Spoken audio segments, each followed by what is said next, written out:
Terima kasih saudara-saudara. Selamat berjumpa kembali dengan saya Gracia Pilo. Semoga nggak bosan-bosan karena ortodoksi, ortolatri, ortopraksi ini udah untuk yang ketiga kali dibicarakan. Kali ini sesi final tentang 3 ortodoksi, ortolatri, ortopraksi. Ini bagian yang ortopraksi. Mengenai pentingnya ortodoksi dan pentingnya ortolatri, seperti disampaikan 1 minggu, 2 minggu yang lalu, 2 minggu yang lalu, ini penutup final mengenai 3 orto. 3 orto ini tidak bisa dipisah-pisahkan. Tidak ada yang bisa memilih, aku milih satu aja, yang ini, enggak.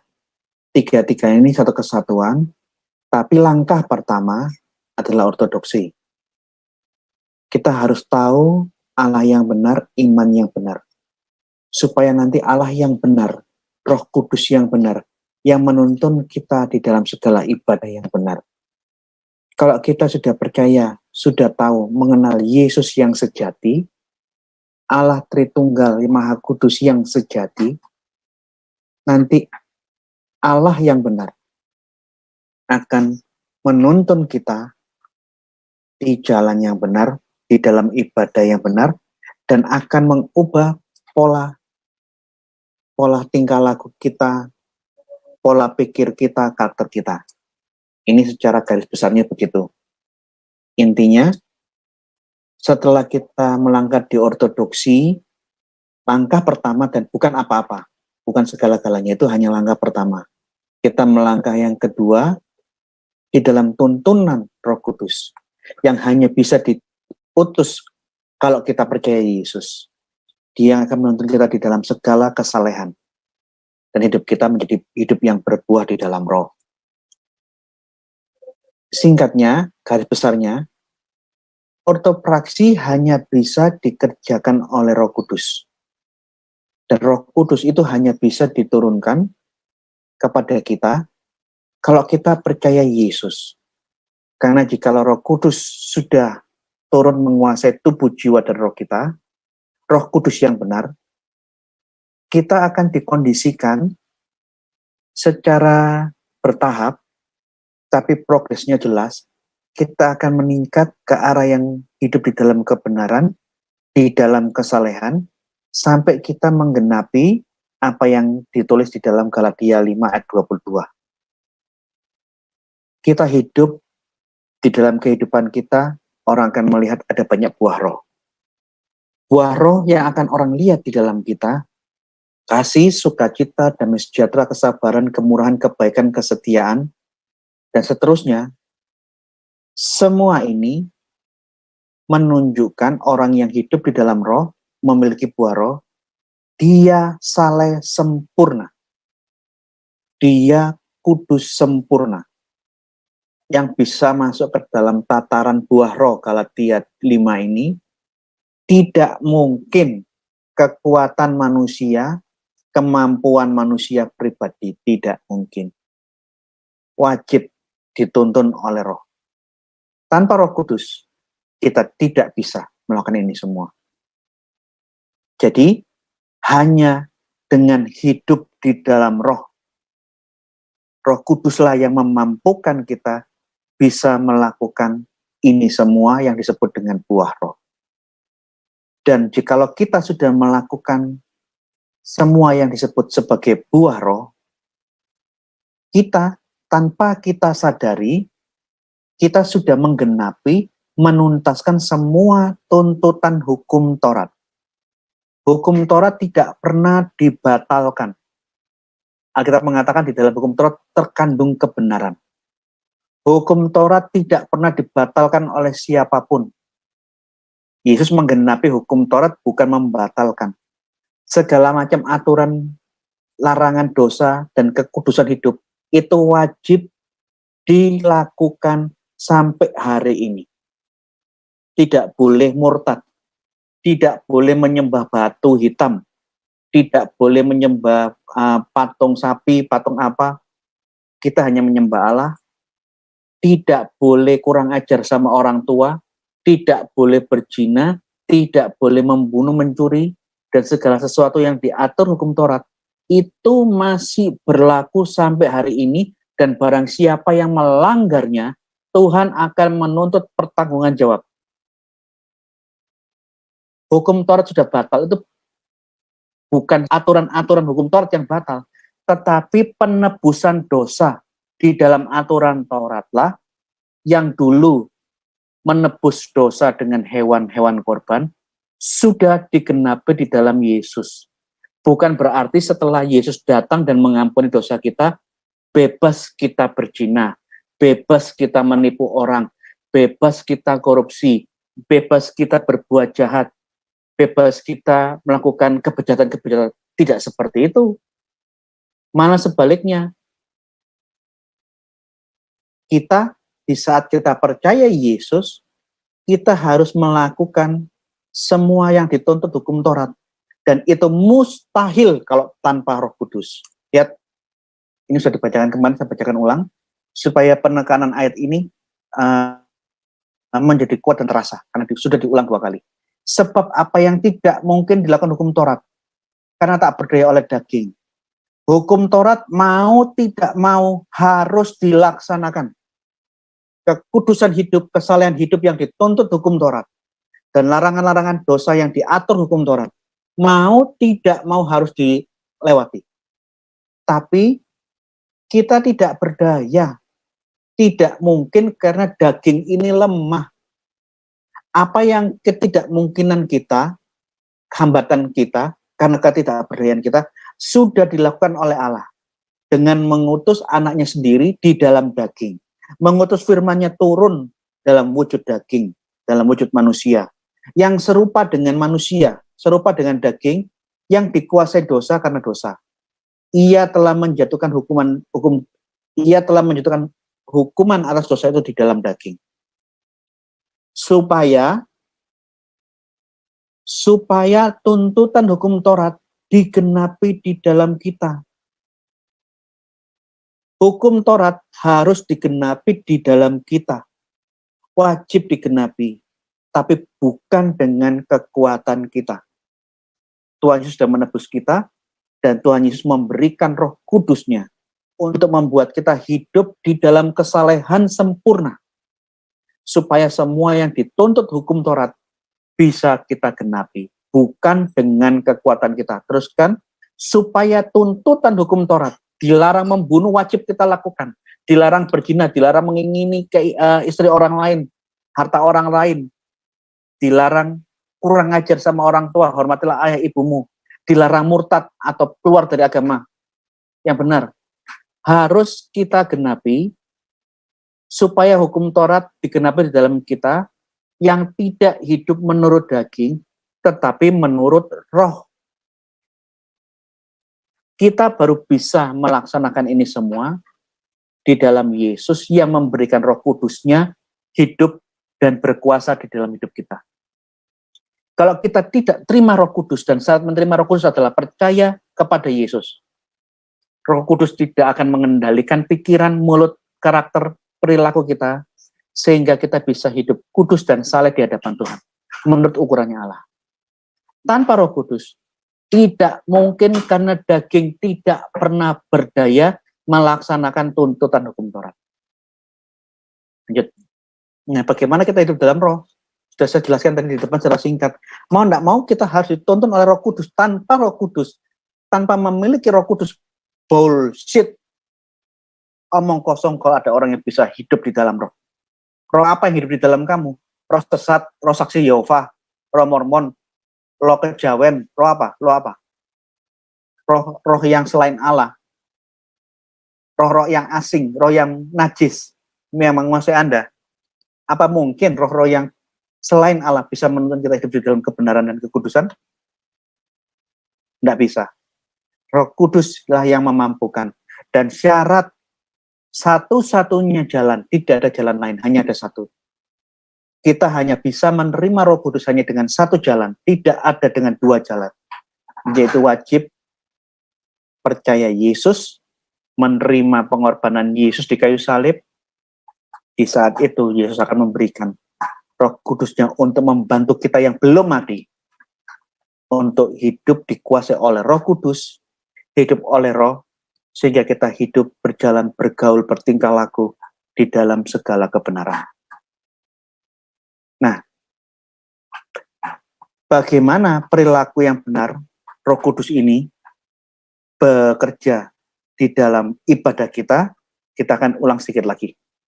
Karena Roh Kudus tidak hanya mengubah perilaku, menuntun kita di dalam segala kesalehan. Artinya orang yang dipenuhi Roh Kudus, mau tidak mau, dia suka berdoa, suka memuji Tuhan, suka beribadah, suka dekat dan duduk di kaki Tuhan tanpa disuruh. Contoh tadi pagi Daniel datang, pas saya waktu mau doa, Daniel datang, aku tuh antara segan, tapi ya nggak tahan, akhirnya aku ngomong sama Daniel, dan permisi ya, aku mau doa ya.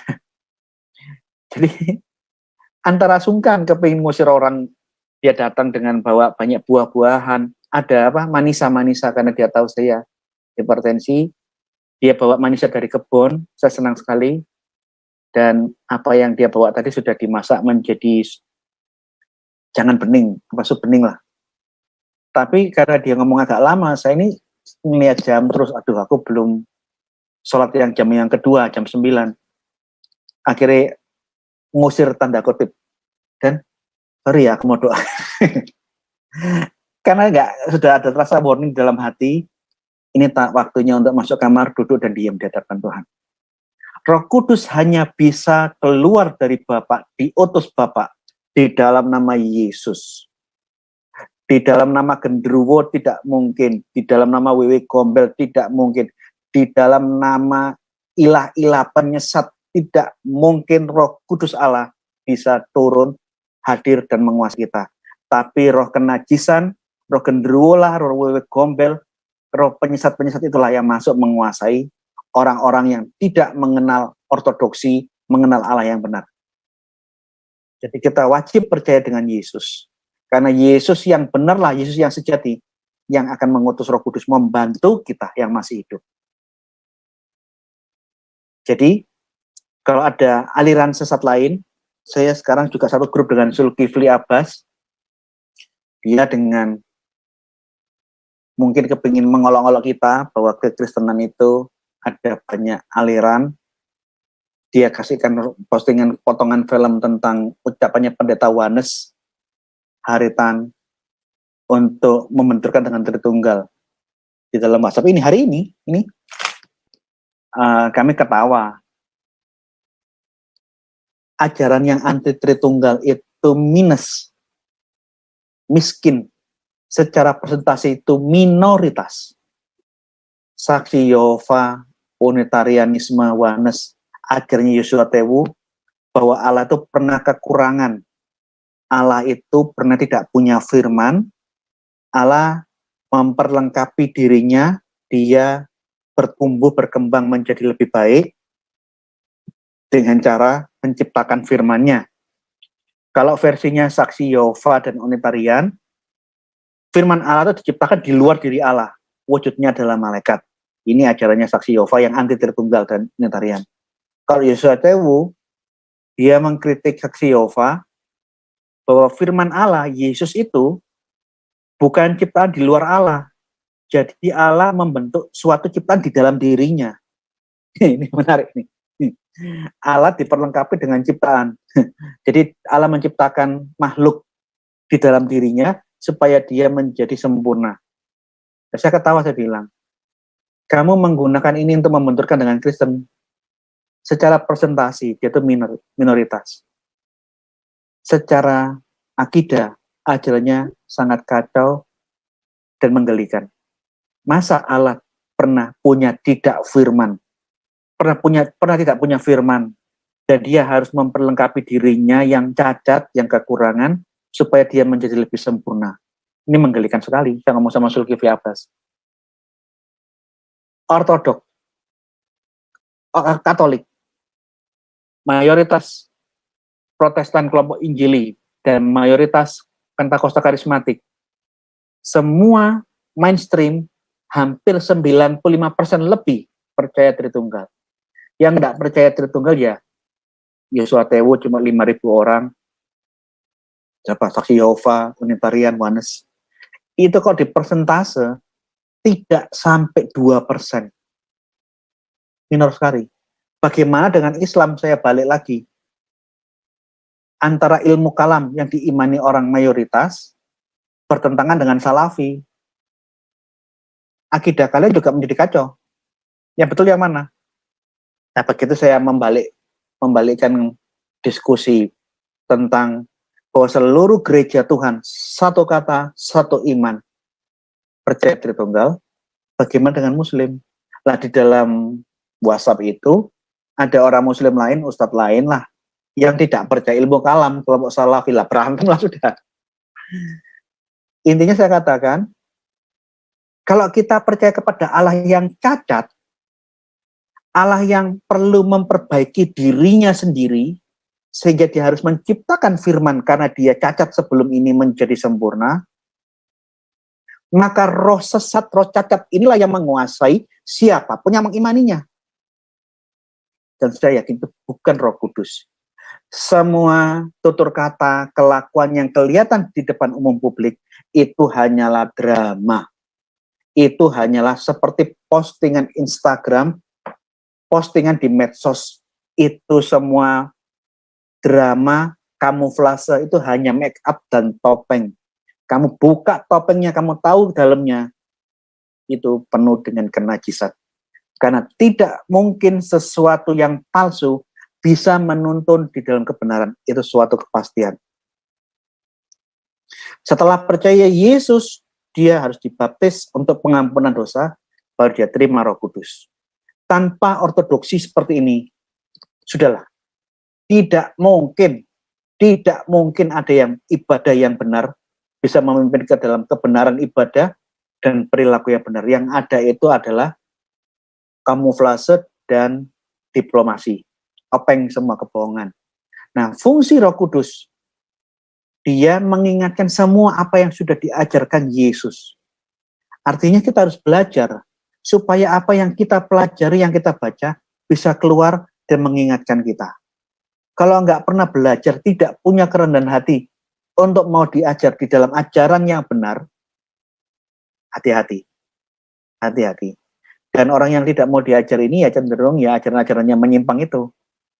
Dia sembarangan, tidak mengerti bahasa asli, tidak tahu bagaimana melakukan eksegese, eksposisi yang benar, main tafsir sembarangan berdasarkan ayat-ayat terjemahan, begitu diingatkan sombongnya minta ampun, bahkan menghina orang-orang yang dididik oleh para rasul, menghina iman gereja seluruh dunia. Hati-hati. Begitu ada kesombongan, kebodohan, itu celaka. Roh Kudus yang benar, salah satu fungsinya dia mengingatkan kembali kepada kita apa yang sudah diajarkan Yesus. Jadi wajib belajar. Selain itu, setelah kita banyak belajar dan Roh Kudus selalu mengingatkan, karena seringkali manusia lupa. Fungsi Roh Kudus mengingatkan ulang-ulang apa yang sudah kita baca, yang pernah kita pelajari. Tujuannya untuk melakukan, mengendalikan, menuntun seluruh kehidupan kita di dalam segala kebenaran.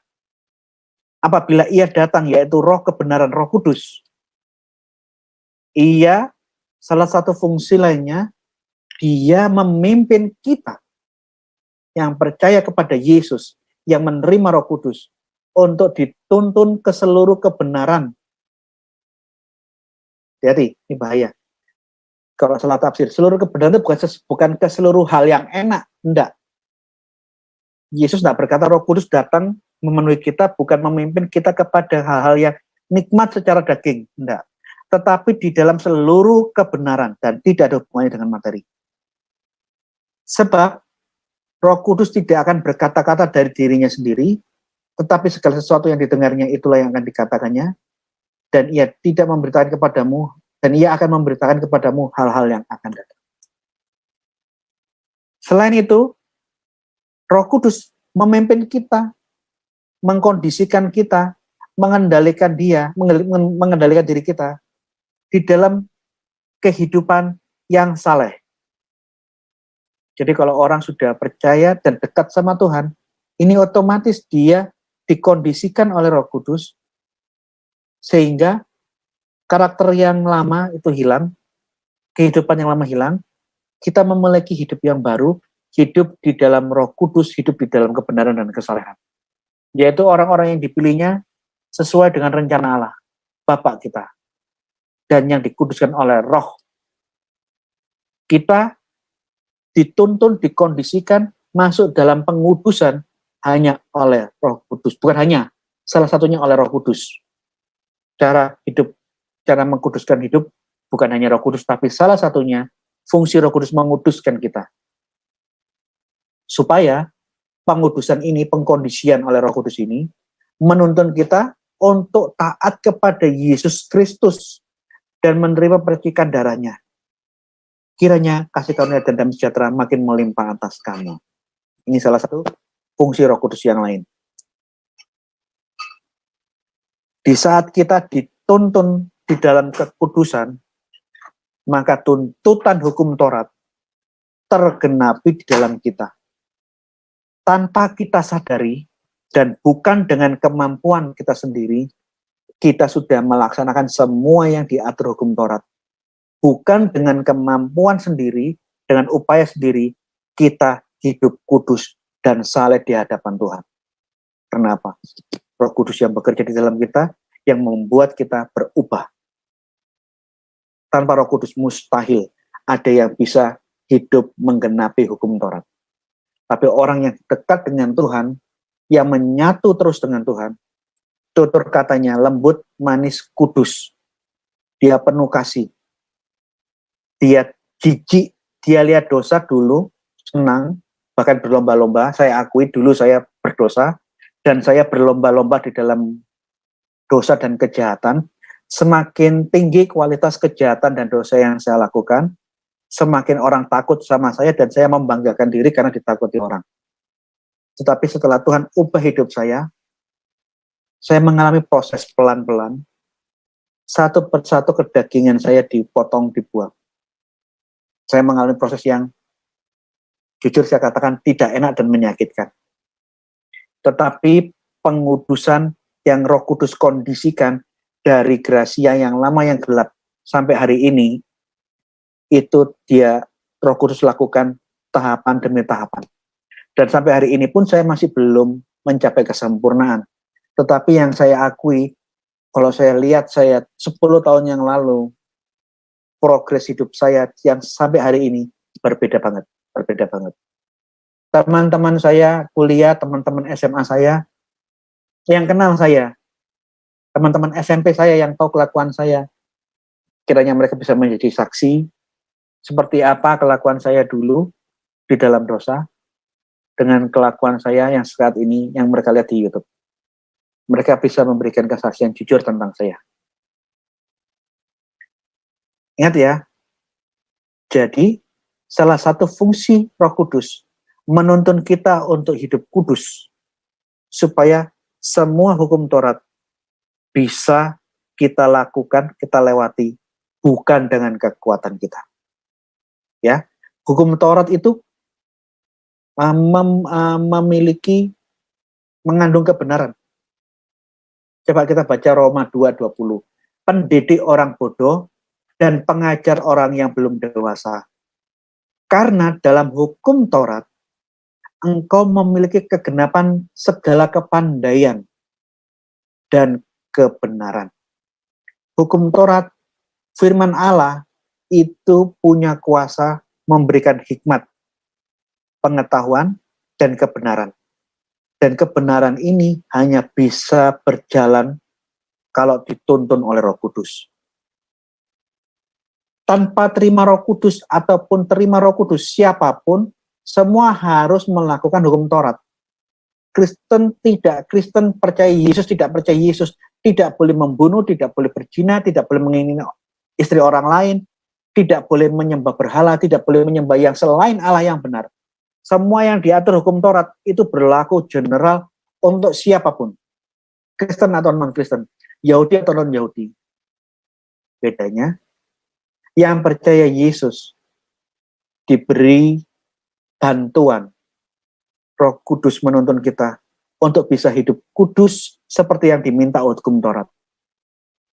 Bukan dengan kekuatan kita, tetapi dengan kuat kuasa Roh Kudus. Supaya jangan ada yang sombong ya. Semakin orang itu dekat sama Tuhan, semakin rendah hati. Karena dia tahu banyak sekali dosa dan kekurangannya. Dan dia bisa baik bukan karena upaya daging, tapi karena dia menyerahkan dirinya dituntun sepenuhnya oleh Roh Kudus. Roh Kudus menuntun, bukan menuntut. Supaya kita hidup menggenapi semua aturan hukum Taurat yang mengandung kebenaran, mengandung segala kebenaran. Taurat tidak dibatalkan ya. Taurat tidak pernah dibatalkan.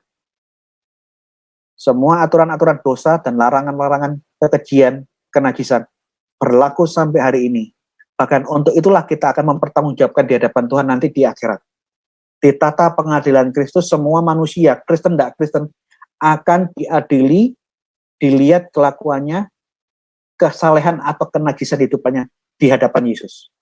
Muhammad akan berdiri di hadapan Yesus, semua pemimpin agama, ISIS, Taliban, Napoleon Bonaparte yang mukuli KC, termasuk Muhammad KC, kita semua akan diadili Yesus. Akankah kita sudah melakukan, menggenapi hukum Taurat, hidup saleh sempurna atau tidak? Nanti coba akan bertanggung jawab di hadapan Tuhan kita. Ya, tidak ada yang dibatalkan. Bahkan dengan kita hidup di dalam Roh, yang bisa hidup dengan buah Roh adalah orang yang sudah menggenapi semua tuntutan hukum Taurat. Yang bisa melakukan buah Roh adalah orang yang saleh sempurna. Jadi jangan salah paham dengan tulisan Paulus. Di ayat yang lain, dalam konteks yang lain, dia mengatakan hukum Taurat sudah dibatalkan, tidak berlaku. Tetapi di ayat yang sama, orang yang sama, Paulus mengatakan kita harus hidup menggenapi hukum Taurat dan bahkan harus saleh sempurna melaksanakan semua tuntutan hukum Taurat di dalam buah Roh. Barang siapa yang sudah melakukan buah-buah Roh, dia saleh sempurna. Tidak ada hukum Taurat yang tidak digenapi. Nah, untuk menjelaskan ini kita harus lihat konteksnya. Yang dibatalkan adalah ritual pengampunan dosa karena korban hewan itu adalah bayangan akan datangnya korban sejati. Lebihnya itu tidak ada yang berubah. Kalau katanya Bapak Gereja untuk menjelaskan tentang kenapa ayat yang lain Paulus mengatakan Taurat dibatalkan, tapi di ayat yang lain mengharuskan kita hidup saleh sempurna sehingga semua larangan Taurat digenapi di dalam kita. Orang awam akan merasa kontradiksi, tapi Bapak-bapak gereja menjelaskan, bukan yang satu dibatalkan seperti yang dibayangkan orang, bukan. Bapak-bapak menjelaskan, yang dimaksud Paulus adalah sesuatu yang awalnya berat, karena tuntutan ini diberlakukan umum, sekarang menjadi dipermudah, karena kita tidak lagi melaksanakan tuntutan umum ini, tuntutan general, dengan kekuatan kita, tetapi kita sekarang melakukan semua tuntutan umum, tidak boleh dosa, tidak boleh najis hidup kita, dalam tuntutan Roh Kudus. Bapak-bapak gereja memberikan penjelasan yang sangat bagus, yang seringkali orang nggak pahami, khususnya polemikus muslim. Yang susah dibuat menjadi mudah. Semua kenajisan, dosa, dan kebejatan-kebejatan yang bisa diperbuat manusia, bisa dilewati bukan dengan kekuatan kita, tapi oleh bantuan Roh Kudus. Jadi jangan berdosa itu aturan umum. Kristen tidak Kristen, 10 hukum Taurat, Kristen tidak Kristen, Yahudi atau tidak, semua harus melaksanakan. Masalahnya kamu melaksanakannya mampu apa tidak. Dengan dagingmu, ayat Alkitab mengatakan tidak mungkin. Dengan kemampuanmu tidak mungkin. Hanya oleh Roh Kudus yang bisa memungkinkan kita hidup saleh sempurna di hadapan Tuhan. Jangan sombong. Hanya Roh Kudus yang bisa melakukan itu di dalam kita.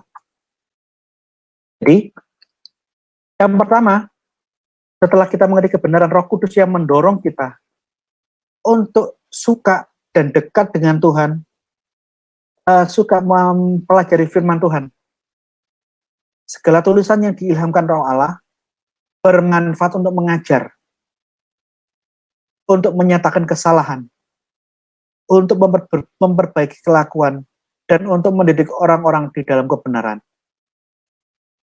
Roh Kudus akan menuntun kita masuk ke dalam ortopraksi yang benar, menuntun kita ke dalam hidup di dalam firman, cinta akan firman, suka saat teduh. Ini otomatis. Dan di saat kita membaca firman Tuhan, Roh Kudus akan mengingatkan kita berulang-ulang atas semua aturan-aturan firman Tuhan, norma-norma, standar hidup, dan segala hikmat yang ada di dalam firman Tuhan kepada kita kalau kita suatu saat lupa. Roh Kudus akan mengingatkan ini terus. Jadi, ini saling berkaitan, tidak bisa pilih salah satu. Barang siapa yang dipenuhi Roh Kudus, dia akan cinta Alkitab, dia hidup menghidupi firman Tuhan. Bukan mengetahui, bukan to know about the scripture, but live in scriptures. Bukan tahu apa itu ayat-ayat Alkitab, tapi dia baca dan hidup di dalam firman Tuhan. Dari ortolatri, hidup yang dikuasai oleh Roh Kudus membuat orang tersebut taat berdoa, suka membaca firman Tuhan, suka ibadah. Firman yang dia baca berkolaborasi dengan Roh Kudus yang menuntun, mengendalikan, menguasai tubuh, jiwa, dan rohnya, membuat objek manusia tersebut tanpa dia sadari mengalami pengudusan. Pengudusan pola pikir, pengudusan tutur kata, hasrat, niat, tingkah laku kita mengalami perubahan. Tanpa kita sadari pelan-pelan dibersihkan. Salah satu firman Tuhan mempunyai kuasa menguduskan kita. Kita bisa mencintai firman Tuhan karena ada kuasa dorongan Roh Kudus. Hidupi. Nanti tanpa disadari, setelah berjalannya waktu kita akan kaget, kita akan tersenyum kepada Tuhan, terima kasih sama Tuhan. Hidupku dulu kotor yang minta ampun ya Tuhan, tapi Tuhan telah ubahkan saya dengan caramu yang aku kadang-kadang heran sampai bisa seperti ini. Kita akan terima kasih sama Tuhan. Dari kesalehan hidup yang didorong oleh kuasa Roh Kudus, dari ortolatri lah yang memampukan kita berubah sehingga kita bisa berperilaku yang baik dan benar. Kita tidak mungkin berperilaku yang benar tanpa melalui perilaku ibadah yang benar.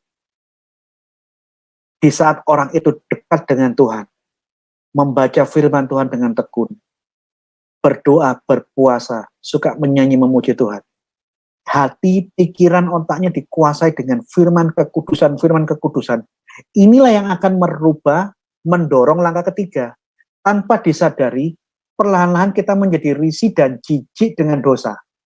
Saya tidak merokok bukan karena saya berusaha berhenti merokok, tetapi saya melihat rokok itu menjadi jijik. Ada penolakan di dalam diri saya. Perbuatan-perbuatan dosa yang dulu saya senang dan gemar, bahkan saya giat melakukannya, orang yang sudah hidup di dalam ortolatri ibadah yang benar, melihat dosa-dosa yang dulu saya pernah lakukan, saya jijik dan membicarakannya itu suatu hal yang memalukan. Itu kenapa? Karena proses pembersihan, penyucian, pengudusannya ini terjadi di dalam ortolatri. Kalau mulut kita memuji Tuhan, memuliakan nama Tuhan, suka penyanyi, memuji Tuhan, mata kita sering lebih banyak diisi dengan firman, membaca Alkitab, hikmat Tuhan, nasihat-nasihat dari firman Tuhan, penuh di otak kita. Otomatis perlahan-lahan dia akan mengendalikan daging kita ini. Dan semua ini bisa berkolaborasi dengan bagus sinergi karya Roh Kudus. Dengan kita memiliki ibadah yang benar, kerohanian kita meningkat. Bahkan kalau saya baca bukunya,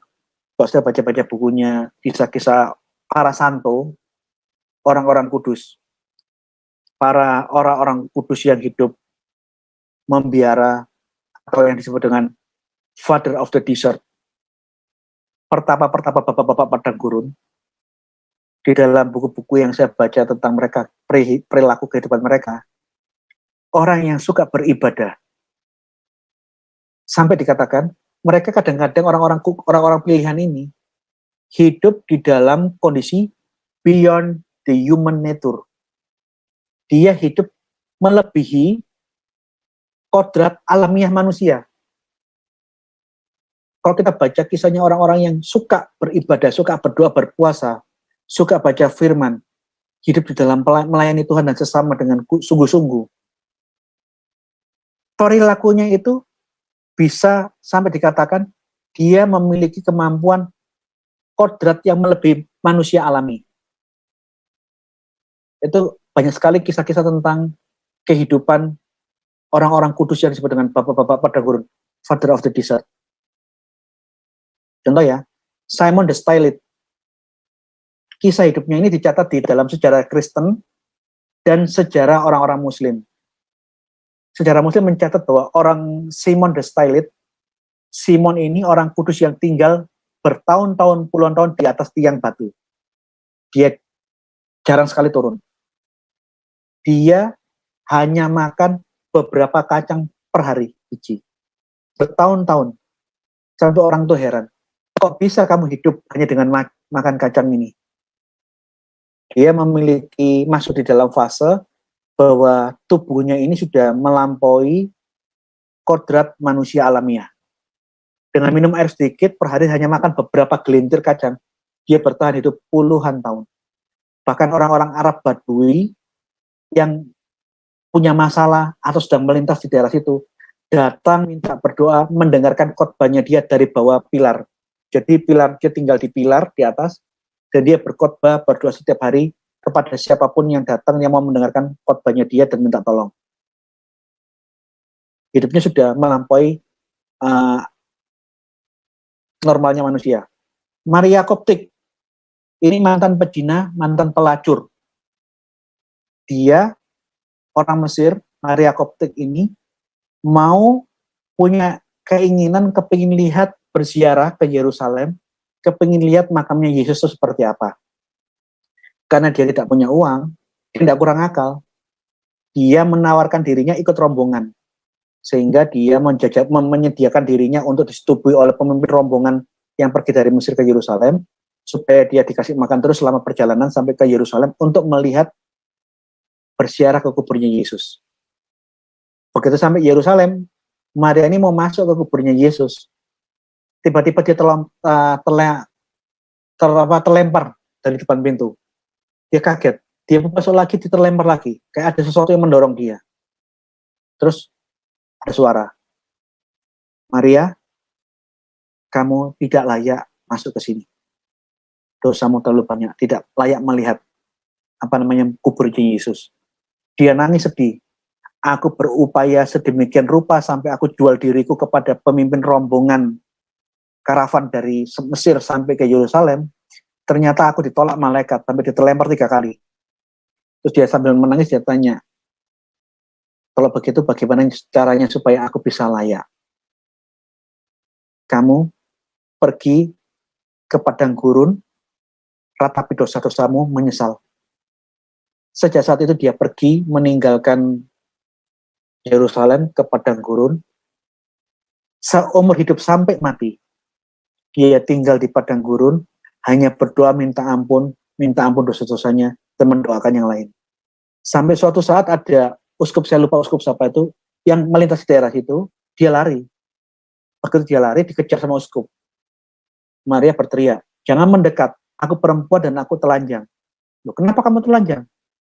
Aku sudah tinggal di padang gurun berapa puluh tahun, pakaianku rusak dan aku tidak tahu beli di mana di padang gurun ini. Serahkan jubahmu dan berpalinglah. Baru aku setelah menggunakan jubah, baru aku menemui kamu. Akhirnya si uskup jalan mundur, dia kasih jubah terus dia pergi. Maria Koptik ini pakai pakaian, baru ketemu ngobrol-ngobrol. Begitu ngobrol-ngobrol, dia jelaskan kisah hidupnya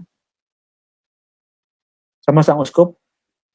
Terus yang mana Maria Koptik selama di padang gurun, menurut buku yang lain yang saya dengar informasinya dari Pak Mas Hendy Sumali, dia bisa jalan dari padang gurun sampai ke gereja yang jaraknya puluhan kilometer.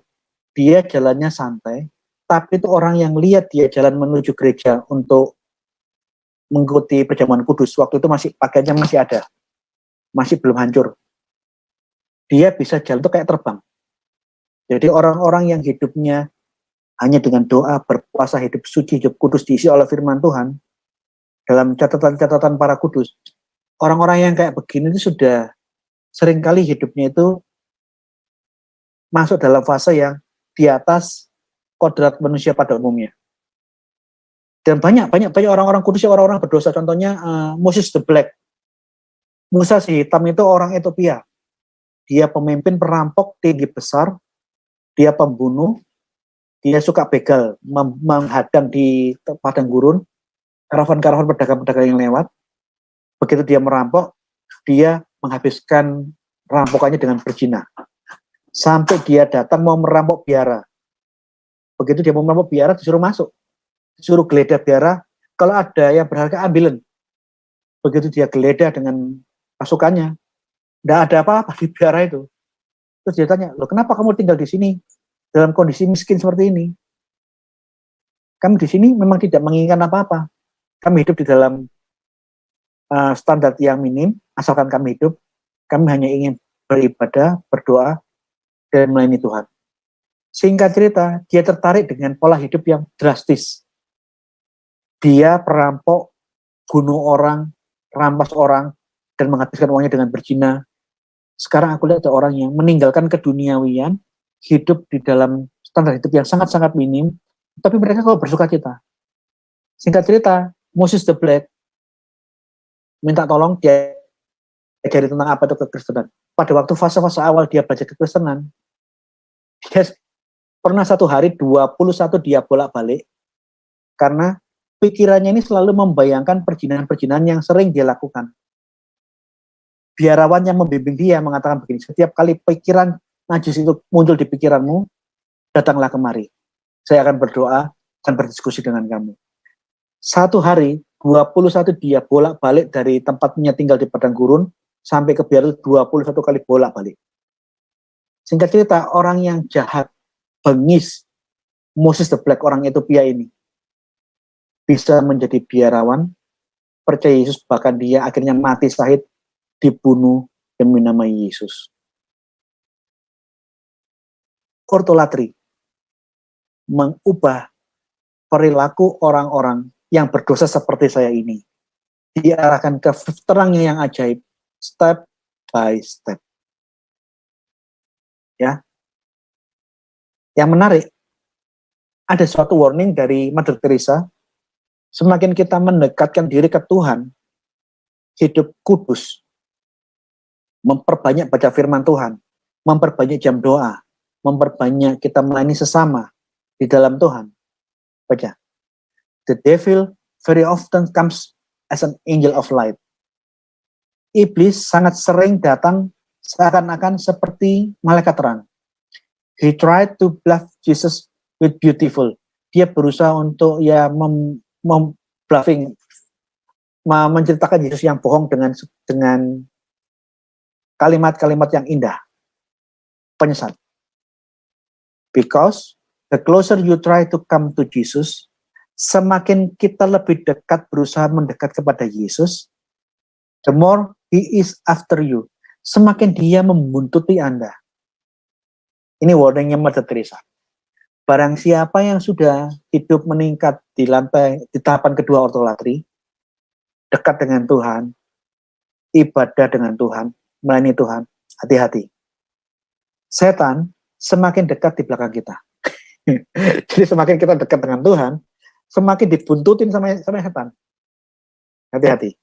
Oleh karena itu, orang-orang yang sudah mulai melayani Tuhan, hidup di dalam pelayanan, saya sarankan, tidak ada Superman. Perbanyak jam doa. Iblis tidak takut dengan seberapa pintar otak kita. Iblis tidak pernah takut seberapa kaya, seberapa banyak uang kita. Iblis hanya takut dengan kekudusan. Dia tidak takut dengan berapa banyak tentara yang kamu miliki. Berapa tinggi uang yang kamu tumbuk, yang kamu punya, tidak ada. Tidak takut. Kamu pemimpin gereja, iblis tidak takut dengan pemimpin sinode. Iblis tidak takut dengan pembicara KKR. Tidak ada yang ditakuti iblis. Semakin kita dekat dengan Tuhan, iblis semakin dekat. Iblis hanya takut dengan orang yang kudus. Ingat, Semakin kita dekat dengan Tuhan, semakin iblis membuntuti kita semakin dekat. Kata Mother Teresa.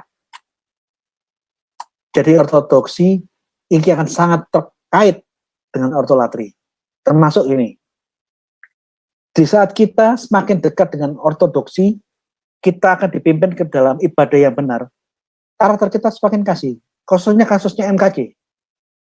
Kalau saudara-saudara lihat, beberapa postingan saya yang beberapa bulan yang lalu, saya sudah pernah memberikan peringatan kepada MKC supaya dia jangan meneruskan postingan-postingan seperti yang dia lakukan, karena bisa terjebak kasus hukum. Dan apa yang saya peringatkan kepada MKC terjadi. Saya memperingatkan waktu itu untuk ngeman. Saya tuh ngeman MKC, kamu ini aset. Jangan sampai karena kamu kurang hati-hati, kamu harus saya peringatkan supaya jangan sampai kejebak masalah hukum. Tapi ya, setelah yang sudah terjadi ya kita tidak bisa mundur lagi. MKC sedang masuk proses hukum mengenai penistaan agama. Tapi begitu saya dengar perlakuan yang dialami MKC di tahanan, saya marah besar. MKC masih tersangka, belum terdakwa, apalagi terbukti. Masih ada proses hukum yang dilalui. Kok bisa orang yang masih diduga, masih tersangka, bisa dianiaya oleh irjen yang sedang bermasalah hukum, yang ditengarai melakukan perlindungan hukum terhadap koruptor-koruptor. Lah kamu sendiri tuh pelanggar hukum. Irjen Napoleon Bonaparte itu pelanggar hukum. Polisi busuk. Kamu sedang diproses tentang penyalahgunaan wewenangmu karena kamu melindungi koruptor. Kamu tuh polisi busuk. Polisi busuk yang bejat kayak kamu, kok bisa masuk ke selnya MKC, mukuli dan menyiksa orang yang masih tersangka, belum terdakwa, apalagi terbukti. Saya marah. Karena bagaimanapun juga, MKC ini saudara saya di dalam Kristus. Jadi kalau yang lalu ya sudahlah, tinggal kita ke depannya bertarung apakah MKC terbukti bersalah menista agama atau tidak. Kita akan ikuti proses hukum. Tapi penyiksaanmu terhadap MKC tidak bisa ditoleransi. Kamu hanya pakai topeng berkedok karena dosamu sebagai polisi busuk terlalu tinggi, kamu bejat, korupsimu banyak, dugaan ya, ini dugaan. Kamu diduga menerima ya pelicin supaya bisa memuluskan koruptor-koruptor itu lalu lalang di Indonesia, sehingga kamu sekarang sedang diperiksa oleh institusi yang kamu sedang tinggal di sana, demi menutupi kebejatan dan kelakuanmu penyalahgunaan wewenang di saat kamu masih memimpin, kamu pukuli MKC dengan cara-cara yang terlalu kurang ajar. Anda penegak hukum, kok bisa ada melakukan pelanggaran semacam itu? Dengan alasan saya membela Islam. Kamu bukan pembela Islam, kamu pembela koruptor, dan sekarang memukuli orang Kristen MKC dengan dalih membela agama. Itu mulutmu tok itu. Jadi, di sisi yang lain saya sudah pernah memperingatkan. Tapi begitu saya melihat MKC mengalami hal yang semacam ini, saya punya rencana, ini masih ide. Kalau bisa dalam waktu yang nggak terlalu lama, saya dengan apologet dari Malang mau datang mengunjungi MKC, enggak untuk apa-apa, hanya untuk pegang tangannya, kita berdoa bersama, nyanyi lagu rohani bersama, menghibur dia. Dan termasuk saya kepingin ketemu Irjen Napoleon Bonaparte. Saya kepingin ketemu dengan dia. Saya mau lihat. Saya bahkan kepingin menuntut dia, saya ngomong dari sini kepada semua tim kuasa hukum, Irjen Napoleon Bonaparte harus dipecat dari jabatannya. Kamu puluhan tahun meniti karir di kepolisian, tetapi kamu menyalahgunakan jabatanmu untuk memuluskan koruptor-koruptor, dan demi menutupi kelakuanmu ini yang sedang diurus oleh polisi, kamu mukuli orang, menyiksa orang di dalam tahanan, itu pelanggaran hukum, pelanggaran HAM. Dan demi menutupi pelanggaranmu ini, kamu berkata, aku membela Islam. Kamu membela koruptor, kamu membela Islam. Saya lagi rencana nanti saya mau datang Di dalam pikiran saya akan datang dengan Effendi Usman, Desa Juli, dengan orang-orang dari Malang, untuk datang hanya untuk berdoa, menjenguk, dan menghibur MKJ. Karena memang bagaimanapun juga, rasa kasih dan belas kasihan itu tidak bisa hilang dari orang yang hidup di dalam Tuhan. Lanjut. Orang yang sudah hidup di dalam ibadah, kesalehan hidup, ortodoksi, ortolatri akan membuat orang itu menjadi sadar, sabar terhadap yang lemah. Sabar terhadap yang lemah itu sabar terhadap orang yang berbuat dosa. Bukan mengizinkan dosa, enggak. Dia bisa menuntun orang yang berdosa dengan tenang, sampai orang itu kuat dan hidup meninggalkan dosa. Dan saya banyak belajar tentang hal ini dari buku-bukunya Mother Teresa. Mother Teresa lihat pelacur, lihat orang-orang pemulung, lihat orang-orang miskin, orang-orang sampah masyarakat. Dia tidak pernah menghakimi, dia datang, dia rawat, dia tunjukkan sikap, dia doakan, dia kasih makan, dia kasih uang. Sambil pelan-pelan dia tuntun kehidupan mereka yang gelap, sampai menuju terangnya yang ajaib. Dia bisa menghadapi orang-orang yang masih di dalam kelemahan jasmani, sambil membimbingnya untuk kembali ke dalam terangnya yang ajaib. Tapi orang-orang yang kudus, dia sabar, dia kasih terhadap yang lain. Dia menerima, dia lembut. Jangan kamu kira orang-orang kudus, ya sejauh yang saya baca, dia tidak pernah kompromi, bersifat lembut terhadap penyesat. Dia sangat-sangat keras dengan para penyesat. Orang yang hidup di dalam ibadah yang sejati, ibadah yang benar, dia semakin menjauhi keduniawian. Tapi kalau agama tertentu, agama lain, semakin dia fundamentalis, semakin dia mendunia. Dia taklukkan yang lain, dia kuasai, dia bunuh yang lain, dia berusaha menjadi pemerintah pengatur. Semakin keduniawian. Istrinya banyak, jajahannya banyak, budaknya banyak, lawan bunuh sembelih.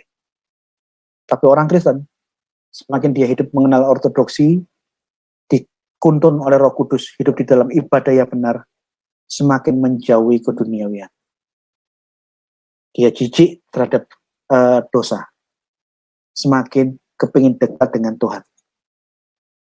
Jadi saya kalau bisa Tuhan kehendaki, saya nanti naik mobil sama teman-teman dari Malang. Moga kaki hanya bertegur sapa, mendoakan, baca firman sedikit.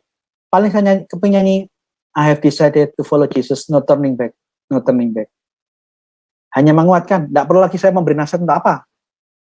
Karena saya sadar, saya yakin, Roh Kudus sudah banyak berbicara, memberikan nasihat peringatan kepada anak KJ, jadi saya tidak akan nambah-nambahi. Kehadiran saya bukan untuk nambah-nambahi beban pikirannya KJ. Saya dan kawan-kawan datang hanya untuk menghibur, membesarkan bahwa ada banyak saudara-saudara di dalam Tuhan yang berempati terhadap masalah yang kamu hadapi.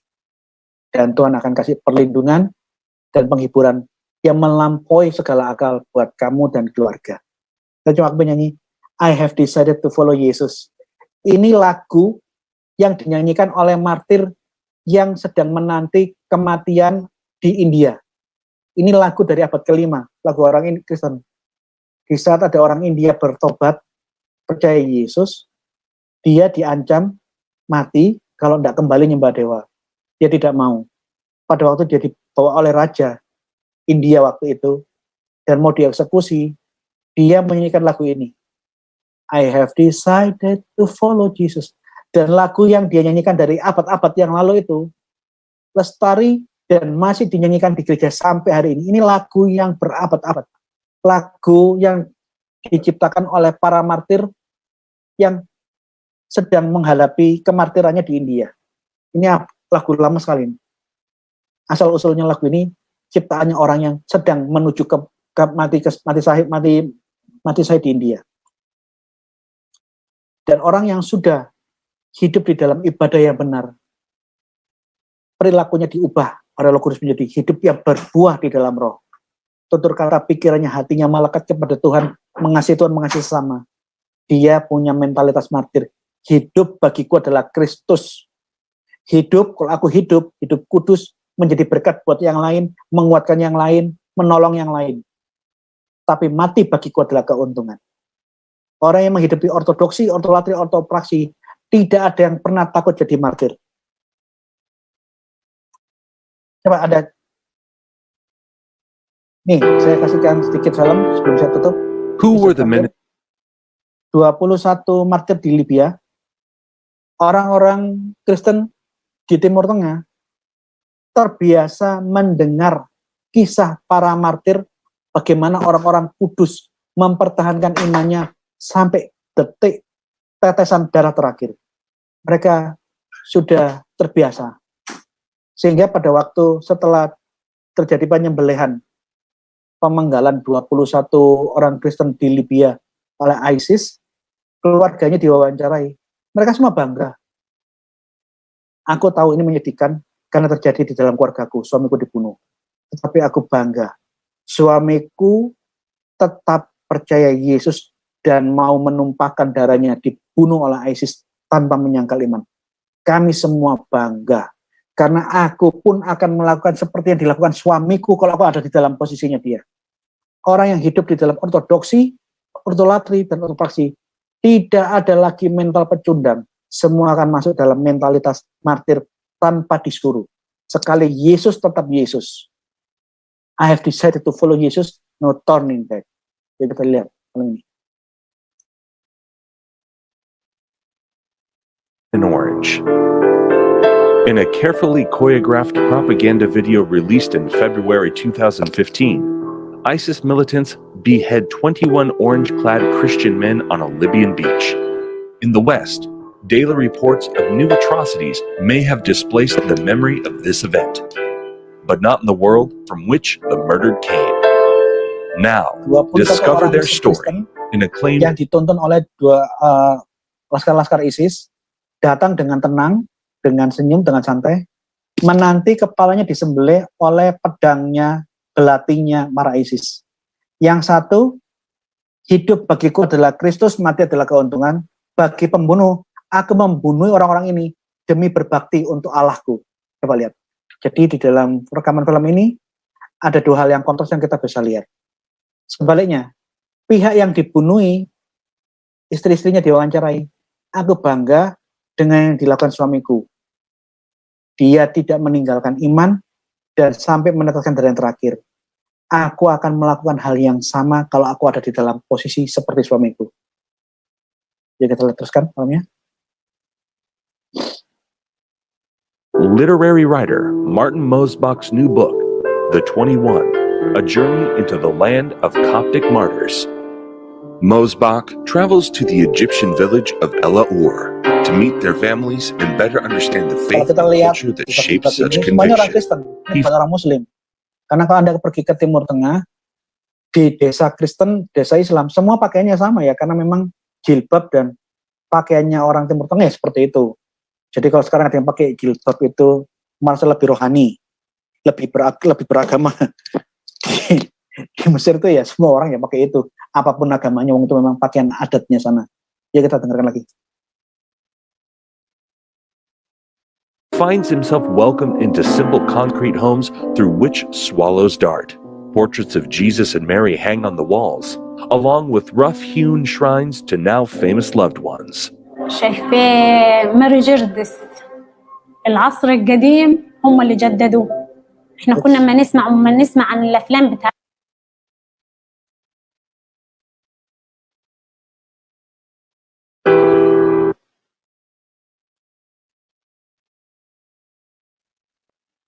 Simple concrete homes through which Tadi dia berkata, saya sudah terbiasa mendengar kisah para orang-orang kudus, para martir. Jadi hal itu bukan sesuatu yang baru di telinga saya. Itu terjemahnya tadi ya. ones. شايفاه ماري جردس العصر القديم هم اللي جددوه. Bagaimana para martir احنا كنا itu ما نسمع mati عن dengan berbagai macam cara kematian, tapi mereka tidak menyangkali imannya. Dan istri orang yang dibunuh itu menciptakannya dengan tenang, dengan bangga. Terus dengarkannya.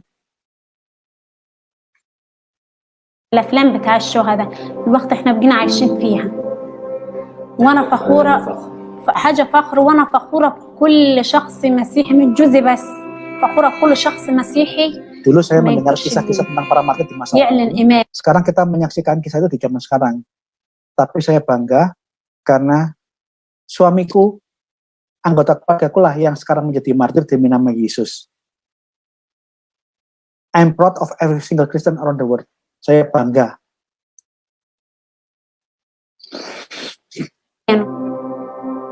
اكيد طبعا يعني احنا ساعات ما Saya سمعنا bangga بتاع kepada semua orang حدث زي Kristen di دول seluruh الانبا dunia صمويل yang كنت tetap فخوره بيه berdiri dan mempertahankan iman mereka. Tidak menyangkal Yesus, bahkan rela mati demi Yesus, kira-kira singkatnya seperti itu. Lanjut. في اطفال A skeptical Westerner, Mosbach finds himself a stranger in this world in which everything is the reflection or fulfillment of biblical events, and facing persecution with courage is part of daily life. In 21 symbolic chapters, Mosbach offers a travelogue of his encounter with the culture in a church that has preserved the faith and liturgy of early Christianity, the Church of the Martyrs. As a religious minority in Muslim Egypt, the Copts find themselves caught in a clash of civilizations. In the 21, we encounter the spiritual life of an Arab country stretched between extremism and pluralism, between a rich biblical past and the shopping centers of New Cairo. The men in orange. We know how they died, but how did they live?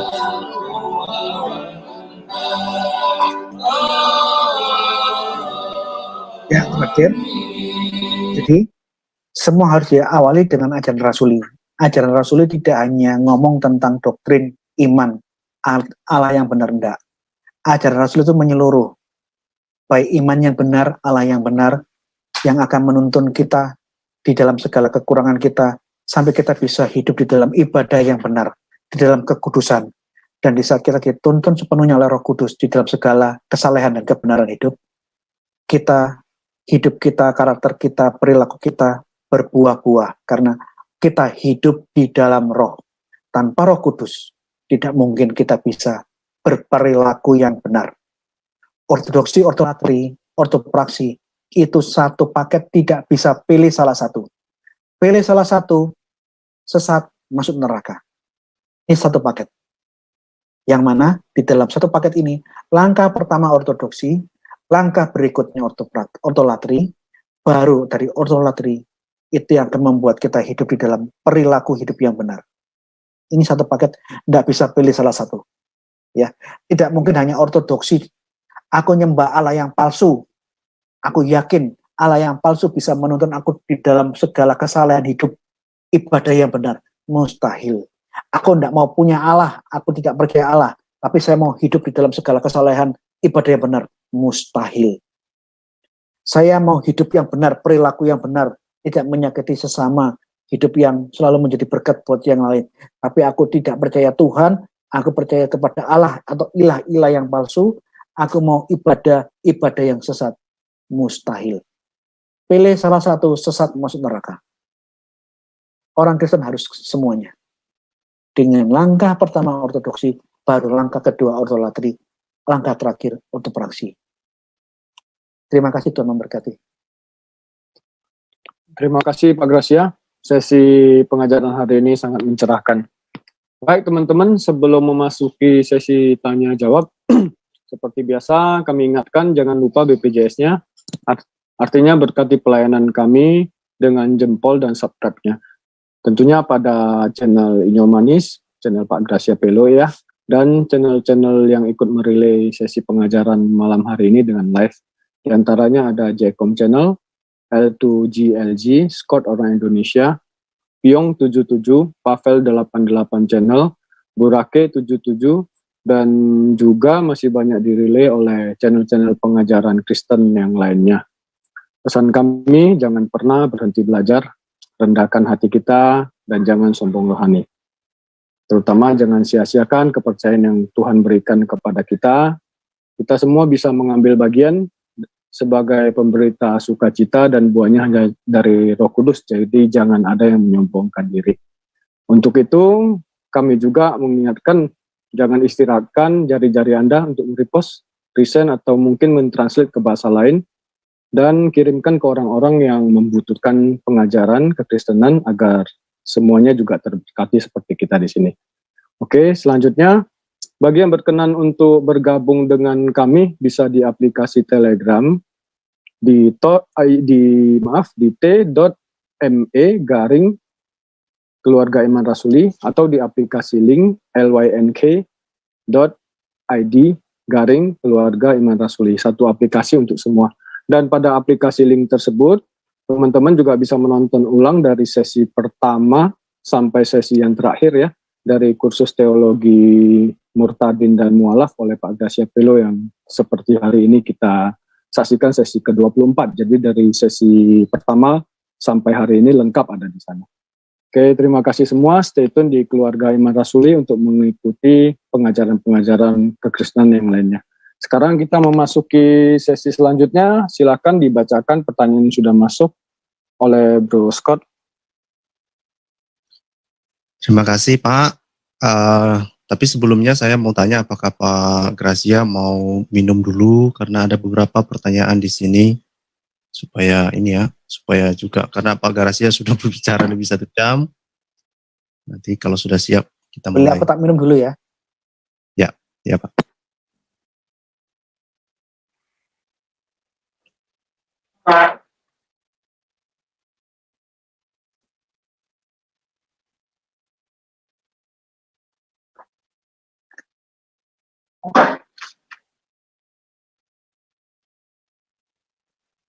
Ya, sambil menunggu Pak Gracia, untuk Bapak Ibu yang sekarang sedang nonton melalui streaming di YouTube, kalau misalnya ada pertanyaan, mohon dituliskan di kolom komentar, atau nanti sempat untuk bisa diteruskan juga kepada narasumber ya, kalau misalnya Bapak Ibu punya pertanyaan-pertanyaan untuk dibacakan.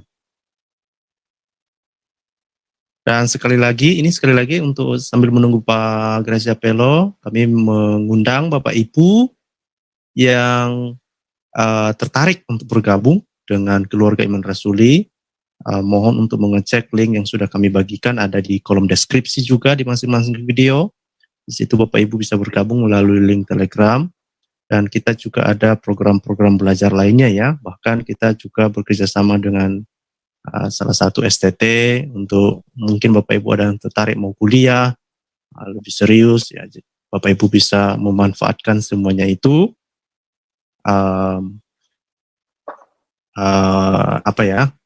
Tinggal pilihan Bapak Ibu lah untuk bisa bergabung dengan kita.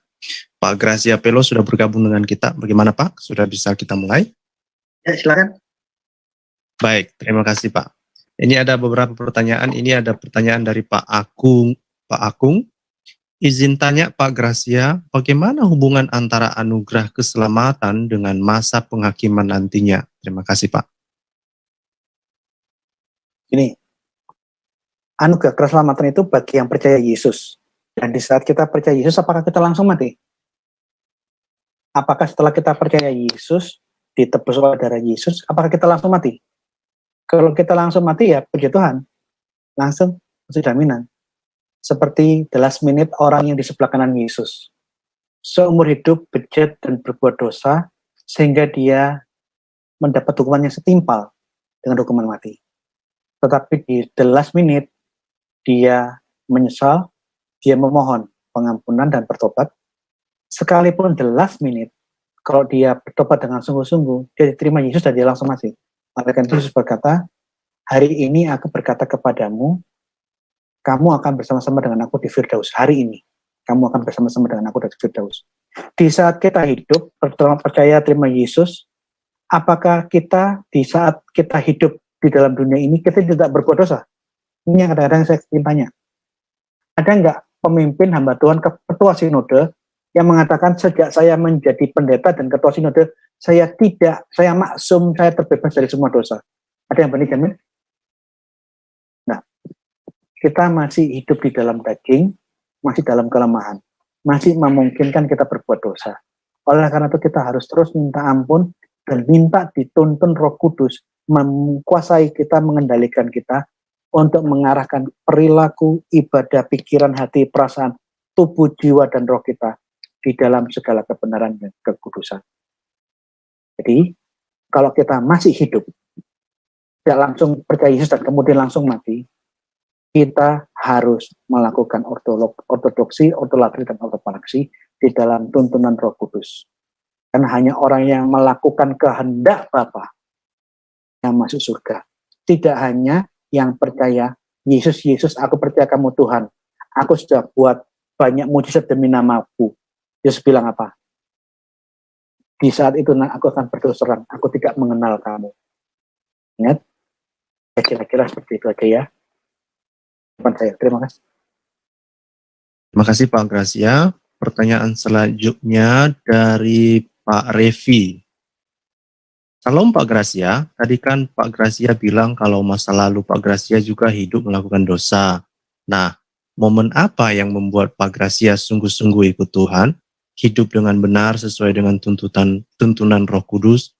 Bagaimana jika orang Kristen yang mengaku percaya Yesus tetapi masih sering melakukan dosa? Bagaimana pandangan Pak Gracia? Terima kasih, Tuhan Yesus memberkati Pak. Dulu saya Kristen, mengaku Kristen, tapi saya berbuat dosa terus setiap hari. Untuk bisa berubah itu tidak bisa gampang. Saya akui nggak gampang. Tuhan cara merubah orang itu khas dan sesuai dengan pribadi lepas pribadi, tidak bisa sama. Mungkin bisa sama, tapi seringkali itu beda-beda. Cara Tuhan merubah saya itu aneh dan sangat panjang untuk diceritakan. Tapi yang jelas saya mendapatkan suatu kesadaran, mau sampai kapan kamu hidup di dalam dosa dan perilakumu seperti ini. Ada iluminasi, ada suatu kesadaran dari dalam batin yang membuat saya bertanya-tanya, mau sampai kapan? Begitu ada pemikiran ini, baru ada dorongan untuk rendah hati. Duduk berdoa. Saya tidak minta apa-apa, aku cuma bilang, Tuhan, tuntun aku di jalan yang benar, karena aku sudah terlalu banyak buat dosa. Contoh salah satu kasus bagaimana saya bisa berhenti merokok. Saya merokok sejak kelas 2 SD, sampai saya punya anak, saya ini perokok berat. Rokok berat. Bukan rokok main-main, saya satu hari itu 3 pak rokok. Kalau saya pergi ke Jakarta itu saya bawa slop panro itu 3-4 slop selama di Jakarta. 2 pak rokok putihan, 1 pak Cisamsu. 3 pak. Tapi suatu saat saya tuh mikir, kebutuhan keluargaku banyak, kenapa aku ini egois, uang yang ada bukan kupakai untuk anak dan istri, tapi kupakai hanya untuk memenuhi keinginan saya merokok yang tidak ada gunanya. Saya mikir, tapi untuk saya berhenti, saya sadar saya nggak mampu. Waktu itu anak saya masih kecil ya, yang pertama saya dan kedua masih kecil, saya berdoa sama istri saya ngomong, aku kepingin berhenti merokok, ada aku rasa, untuk apa uangku, kubakar, kubuang-buang. Tetapi untuk berhenti, aku rasa aku nggak mungkin. Aku begitu kecanduan, 1 hari 3 pak. Jadi saya perokok itu bukan karena untuk action, untuk nampang, enggak, memang saya kecanduan berat. Akhirnya saya berdoa setiap malam, aku kepingin berdoa, Tuhan, aku pengen berhenti merokok, tapi jangan dengan kekuatanku, aku nggak mampu. Karena Engkau tahu aku sangat-sangat kecanduan rokok. Tolong buat aku berhenti merokok dengan caramu. Amin. Setelah saya berdoa, saya keluar kamar, saya rokok. Oh, enak. Saya ulangi besok, hari kedua. Doa yang sama dengan sungguh-sungguh. Tapi saya tes. Wah, Marlboro enak. Saya hari ketiga, berdoa lagi. Wah, Samsu enak. Saya lakukan ini selama kira-kira 3 bulan. Saya berdoa dengan sungguh-sungguh dan saya tes apakah doaku dijawab atau tidak. Setelah kira-kira 3 bulan, saya ada radang tenggorokan, saya batuk. Ini kan suatu penyakit yang sangat umum buat perokok berat. Saya merokok kok panas gitu, saya langsung terbakar. Saya berhenti merokok, saya ke dokter beli obat. Dalam 3 hari, batuk saya mereda. Radang tenggorokan saya sembuh. Setelah saya tidak batuk, bisa enak, Saya nyoba di hari ketiga merokok.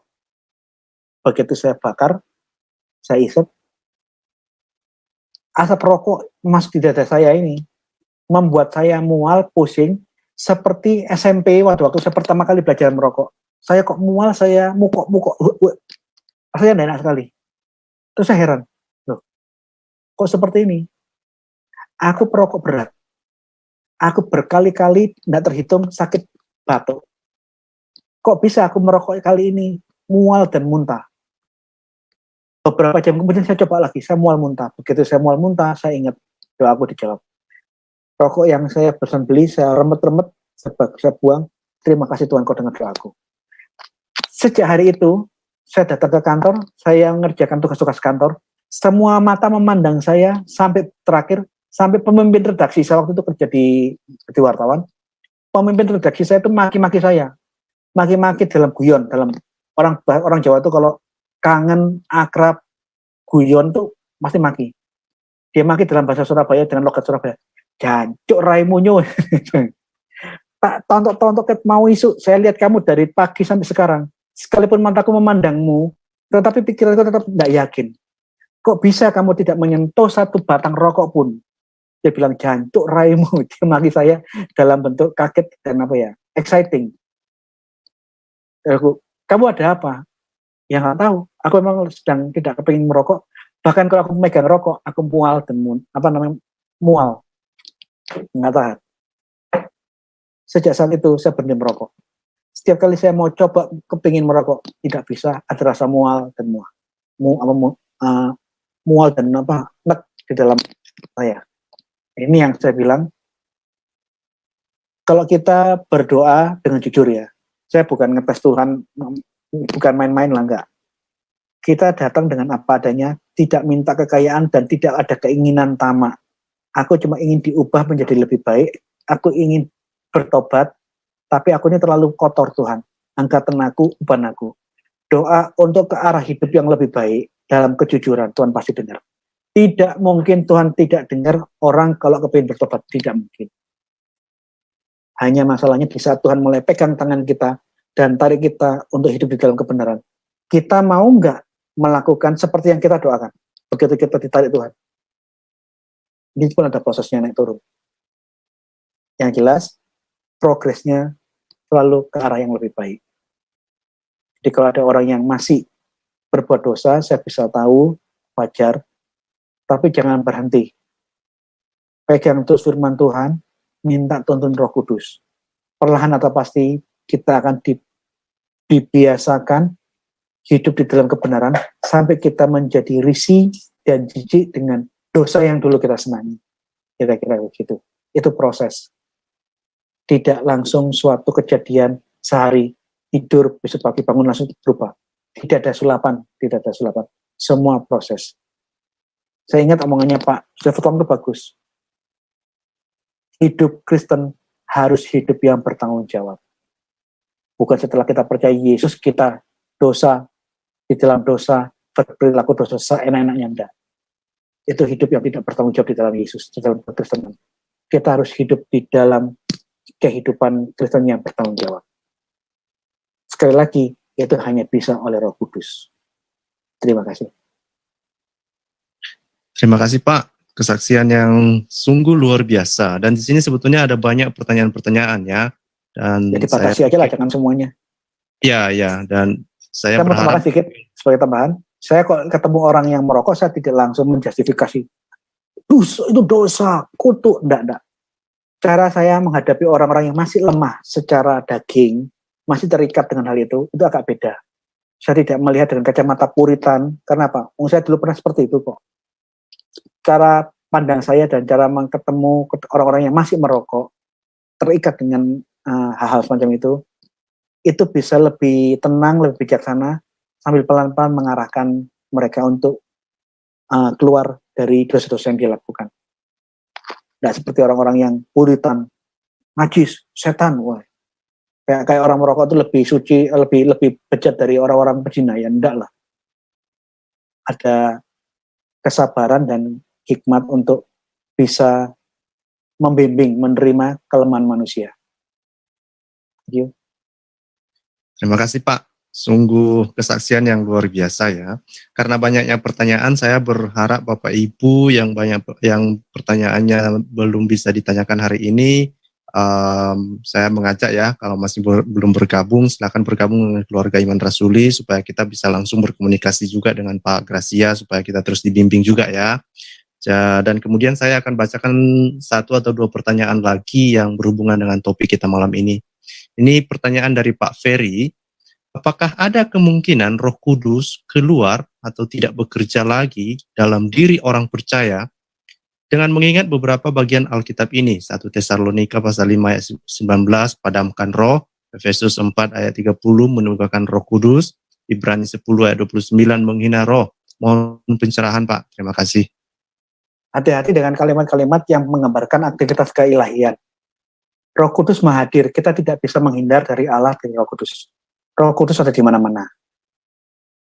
Apa yang membedakan Roh Kudus buat orang-orang yang hidup di dalam Tuhan, yang seperti biara-biara, para martir orang-orang kudus, dengan Roh Kudus yang hadir juga di sampingnya orang-orang yang berdosa? Roh Kudus ada di mana-mana. Yang membedakan itu manifestasinya.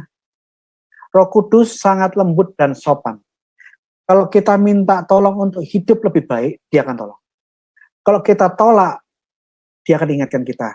Tapi kita tolak terus, dia manggil kita untuk menghentikan dosa kita, dia akan diam. Tidak mungkin ada tempat yang tidak dimasuki Roh Kudus, tidak mungkin dia mahadir. Kalimat orang itu tidak ada Roh Kudus itu bukan berarti Roh Kudus tidak ada di dalam dia. Roh Kudus ada di mana-mana, hanya Roh Kudus tidak bermanifestasi mengubah hidup orang itu karena orang itu punya penolakan kuat, dia masih hidup di dalam dosa. Ya. Jadi kalimat itu harus dimaknai dalam pengertian Roh Kudus tidak bekerja, mengendalikan dan bermanifestasi di orang ini karena dia menolak Yesus, menolak kebenaran, hidup di dalam dosa, mencintai dosa. Tapi Roh Kudus di orang ini hidup, berkuasa dan mengendalikan hidupnya. Dia bermanifestasi. Jadi ingat ya, jangan sampai kita mengatakan tidak ada Tuhan di suatu tempat. Mustahil. Tuhan ada di mana-mana. Suka nggak suka, dia ada di mana-mana tanpa kita bisa menghindar. Perbedaannya di manifestasi. Dia bermanifestasi mengubah hidupku atau tidak. Dia bermanifestasi dan mengubah, mengendalikan hidupmu atau tidak di situ. Terima kasih. Baik Pak, ini pertanyaan terakhir satu lagi ya Pak. Dari Pak Hendra. Apa yang Bentar saya tambahkan, jangan padamkan roh itu maksudnya begini. Jangan sekali-kali kita merasa hebat, kepingin hidup tanpa tuntunan Roh Kudus. Sekali-kali kita sombong, tidak berdoa dan tidak minta dituntun Roh Kudus, di saat kita itu kita kecemplung jurang dosa. Kita harus hidup setiap saat di dalam doa dan firman, di dalam tuntunan Roh Kudus. Matius 5, di luar aku kamu tidak dapat berbuat apa-apa. Jangan sekali-kali di dalam detik-detik kita hidup, kita keluar dari pokok anggur yang benar. Kita harus selalu nyantol. Supaya kita dengan itu kita hidup di dalam roh. Sekali kita merasa sombong, kita keluar dari pokok anggur yang benar. Ingat, di luar aku engkau tidak bisa berbuat apa-apa. Ya Pak, yang lainnya. Terima kasih Pak penjelasannya. Ini ada pertanyaan dari Pak Hendra. Apa saja yang apa yang membedakan orang yang dipilih Yesus dan yang tidak dipilih Yesus? Apakah kita bisa memilih Yesus itu sendiri? Karena banyak umat Kristen yang dari lahir jadi Kristen, hidup tidak mencerminkan Kristus. Terima kasih Pak. Ini nanti terus sendiri ya. Ini akan menyangkut kepada tentang keselamatan. Yesus datang, ayatnya mengatakan untuk menebus dosa seisi dunia. Tuhan tidak pandang, tidak pilih kasih. Kematiannya untuk menebus seisi dunia. Tetapi apakah seisi dunia menghargai dan merespon, menerima pengorbanan yang dilakukan Yesus atau tidak? Ini beda lagi ceritanya. Cintanya Tuhan tuh sama kepada saya, termasuk kepada orang yang menjahati saya, atau orang lain yang sangat-sangat jahat hidupnya. tidak ada perbedaan sikap. Allah tetap mencintai orang-orang kudus dengan kadar cinta yang sama dengan cintanya dia kepada para rasul, termasuk dengan orang yang paling bejat. Yang membedakan respon orang itu terhadap apa yang Tuhan sudah berbuat. Ini yang membedakan. Jadi untuk topik ini saya mending nanti kita akan bicara topik tersendiri. Intinya, barang siapa yang menyambut, menerima Yesus, merespon apa yang Tuhan sudah lakukan, dia yang Roh Kudus. Itu pun dengan catatan kita mau menjadikan diri kita sebagai rumah di mana Roh Kudus berdaulat dan mengendalikan kita. Kalau kita sudah Kristen, tapi kita tidak mau dia mengendalikan hidup kita, tidak mau mengendalikan mata kita, tidak mau mengendalikan mulut, kaki, tangan kita, dia tidak akan bekerja. Dia akan sangat sopan. Dia hanya paling mengingatkan, tapi dia tidak mengendalikan. Untuk mau bisa sampai ke tataran dikendalikan Roh Kudus, itu proses latihan di dalam tuntunan Roh Kudus. Tidak bisa terjadi sekali jadi. Terima kasih. Bagaimana ini Pak? Ini ada masih banyak pertanyaan. Apakah kita simpan untuk minggu depan atau bagaimana? Karena memang pertanyaan ini lebih banyak berhubungan dengan keselamatan, kemudian moralitas, atau mungkin Pak Gracia mungkin bikin sesi yang lain. Itu nanti topik tersendiri, jangan dicampur ya. Jangan dicampur. Malam hari ini topiknya kita adalah kaitannya ortodoksi yang kita sudah bahas 2 minggu yang lalu. Dari ortodoksi, kaitannya dengan ortolatri itu seperti apa. Dan di hari ini tentang ortopraksi. Tentang bagaimana kita bisa menghidupi kehidupan yang benar, perilaku yang benar. Itu topik malam ini. Mengenai hal-hal yang lain nanti kita bicarakan di topik sendiri ya. Kalau nggak nanti kita akan bias dan gaduh-gaduh. Siap Pak. Saya pikir itu sampai di situ pertanyaannya Pak. Saya kembalikan kepada co-host. Terima kasih.